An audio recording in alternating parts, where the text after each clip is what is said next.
حدیث پاک میں حضور نے فرمایا ھذا شہر اولہ رحمت اوسطہ مغفرۃ آخرہ عتق من النار۔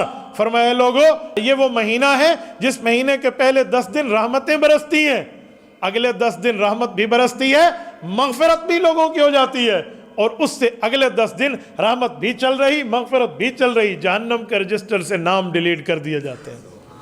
آخرہ عتق من النار، یہی ترجمہ ہے نا کہ جہنم کے رجسٹر سے نام گردن چھڑانے کا یہی معنی ہے۔ گردن چھڑانے کا مطلب یہ ہے بندے کی جان چھوٹ گئی تو جہنم میں لکھا ہوا نام، جس لسٹ میں آپ کا نام ہوگا وہ نام اللہ ڈیلیٹ کر دیں گے۔ ہمارے بعض صوفیاء بزرگ نے اس کی ترتیب یوں فرمائی ہے، میں نے اپنے والد مکرم حضرت مولانا محمود الحسن قریشی رحمہ اللہ سے جو سمجھا لفظ میرے مطلب ان کو سنانے لگا ہوں۔ فرماتے تھے جو اللہ پاک نے 3 اشرے رکھے ہیں، پہلے میں رحمت، دوسرے میں مغفرت، تیسرے میں جہنم کی آزادی۔ فرمایا رحمت ہر بندہ محسوس نہیں کرتا، وہ محسوس کرتے ہیں جو اللہ والے ہوتے ہیں، تو ان کے اوپر رحمت کا فیضان آ رہا ہوتا ہے، اگرچہ سب پہ آ رہا ہوتا ہے، لیکن جب رحمت آ جاتی ہے تو دوسرے اشرے میں ہر اس بندے کا بھی دل نرم ہو جاتا ہے جو پہلے اشرے میں نرم نہیں تھا۔ فرمایا یہ دوسری کیٹیگری میں ہے، تو اب مغفرت بھی مل رہی ہے اور جو ہے نا کیا کہتے ہیں رحمت بھی مل رہی ہے۔ اور فرمایا جب تیسرا عشرہ آتا ہے اب تو سخاوت کی انتہا ہو گئی ہے کہ بندوں کے روزانہ رجسٹر سے نام نکالے جا رہے ہوتے ہیں جہنم میں، تو یہ اللہ تعالیٰ کی طرف سے مزید فیضان مل جاتا ہے۔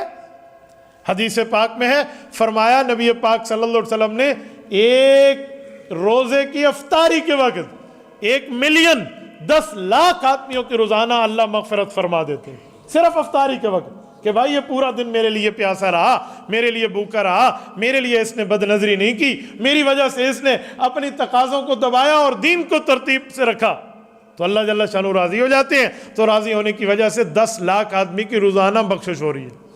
اچھا 10 لاکھ ہو گئے، اور حدیث پاک میں جب لیلۃ الجائزہ ہے، لیلۃ الجائزہ کیا ہے؟ گفٹ نائٹ، جس رات تحفے ملتے ہیں، انعام کی رات، جسے آپ اور ہم کہتے ہیں عید کی رات، چاند رات۔ فرمایا جتنے ہر افطاری میں ہوئے نا، سب کو اکٹھا کر کے اسے ایک رات میں ہو جاتا ہے۔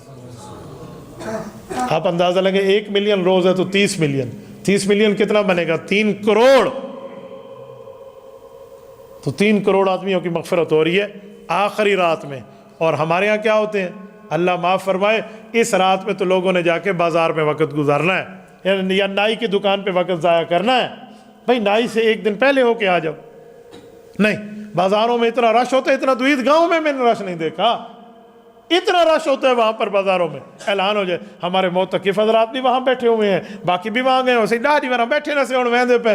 خدا کے بندے تیری مثال تو ایسے ہے جس نے سارا کا سارا وقت مزدوری میں گزارا، اور جب مزدوری ملنے کا وقت آیا اور یہ بندہ چلا گیا، اجرت نہ لے پایا۔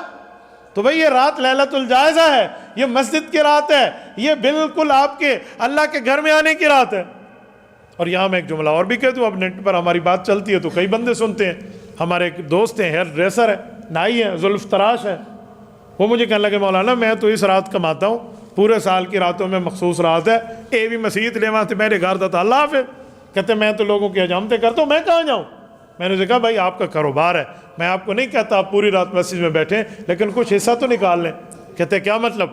میں نے کہا پوری رات میں کوئی اس جگہ کو چھوڑتے ہو دکان کو کٹیں؟ کہتے ہاں، کوئی رفع حاجت پیشاب پخانا ہوتا تو ہم ادھر ادھر چلے جاتے ہیں۔ تو میں نے کہا جی اس ضرورت کے لیے جاتے ہو، اللہ سے انعام لینے کے لیے بھی چلے جاؤ، 2 نفل 4 نفل 8 نفل 10 نفل یہ پڑھ کے 3 دفعہ قل ہو اللہ پڑھ کے تھوڑی سی دعا مانگ لو کہ اللہ آپ کو پتہ ہے رزق حلال کمانا آپ نے ہمارے ذمہ لگا دیا، اللہ میں بچوں کا رزق حلال کما رہا ہوں، میرا حصہ مجھے دے دے، میں یہی وقت لے کر تیرے در پہ آ گیا ہوں۔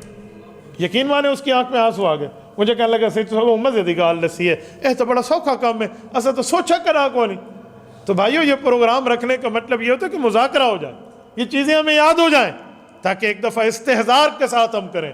ہمارے بزرگ فرماتے ہیں اگر بندے کو استحضار نہ ہو تو کوئی نیکی کا کام نیکی نہیں بنتا، روح ختم ہو جاتی ہے۔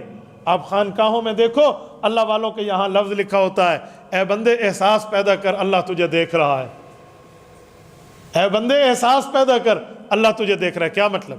آپ اور میں نماز پڑھیں، اور ایک یہ ہے کہ یہ سوچ کے پڑھیں کہ اللہ دیکھ رہا ہے، نماز میں فرق آ جائے گا۔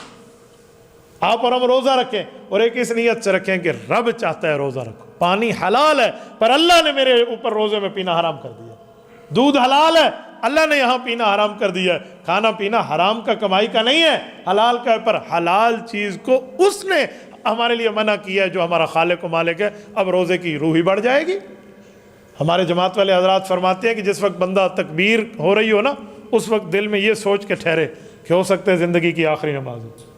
میں نے خود حضرت حاجی عبدالوہاب رحمۃ اللہ سے سنا تھا کہ ہو سکتا ہے زندگی کی آخری نماز ہو، تو کہ یہ سمجھ کے ٹھہرو. اور پھر حضرت عائشہ نے فرمایا یوں جب سیدھا دیکھو نا تکبیر تحریمہ کے وقت اللہ اکبر کرتے وقت، تو سوچو کعبہ شریف میرے سامنے ہے، اور یوں سوچو کہ میرے دائیں طرف جنت ہے اور میرے بائیں طرف جہنم ہے، اور میں عین پل صراط پہ ٹھہرا ہوں، اور میری کمر کے پیچھے موت کا فرشتہ ٹھہرا ہے، پتہ نہیں کبھی اچک لے مجھے. فرمایا یہ سوچتے ہوئے اللہ اکبر کرو، وہ نماز تمہیں بتائے گی کہ تم نے کیا عبادت کی ہے. تھوڑا سا تو بندہ سوچ لو. ہم اس چیز کو نہیں سوچتے، ہم اس پر تھوڑا سا بھی معاملہ نہیں دیکھتے. میرے دوستو، میں اسی لیے کہہ رہا ہوں، حدیث پاک میں اللہ کے رسول نے فرمایا، اب توجہ رکھنا، میں اس حدیث کو آگے بھی چلا لوں. رسول اللہ صلی اللہ علیہ وسلم فرماتے ہیں، فرمایا لوگوں، پہلا عشرہ رحمت کا، دوسرا مغفرت کا، تیسرا جہنم کے رجسٹر سے نام نکلوانے کا، یہ 3 عشرے مل گئے.